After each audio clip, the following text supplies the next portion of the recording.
Bago ka mag-invest, dapat alam mo to. Ito ang ilang tips para masigurado mong safe at protektado ang pera mo. Unang-una, i-verify ang registration ng company o investment product. Sa Pilipinas, ang mga investment kagaya ng mutual funds, stocks o bonds na ibinebenta sa publiko ay dapat nakarehistro sa Securities and Exchange Commission or SEC. Para sa trust institutions, banks at other financial institutions, dapat naman license sila ng Bangko Sentral ng Pilipinas o ng BSP. Pangalawa, i-assess ang return potential. Kung may investment na nag-aalok ng sobra-sobrang mataas na returns na walang risk, malamang sa malamang, scam yan. Ang totoong investment, may risk at return potential. Mas mataas ang potential gain, mas mataas din ang risk. Walang investment na 100% safe na huge profit agad. Pangatlo, basahin at intindihin mo ang investment terms at disclosures.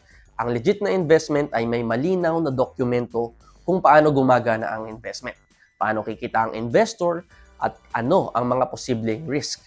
Kung vague o puro pang-akit ang explanation, mag-ingat ka. Pang-apat, research at feedback mula sa ibang investors. Tignan kung may reviews or news tungkol sa kumpanya o investment product na yan. Pero siguraduhin natin na reliable yung source natin. Huwag basta-basta maniwala lang sa social media hype o sa mga group chat. Huling tip, huwag padalos-dalos sa investment.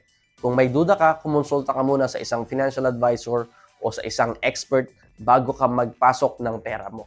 Mas mabuti nang nag-research ka, nag-aral, at nag-ingat kaysa magsisi ka dahil na-scam ka sa isang investment. For more financial tips, don't forget to follow Ramper Financials.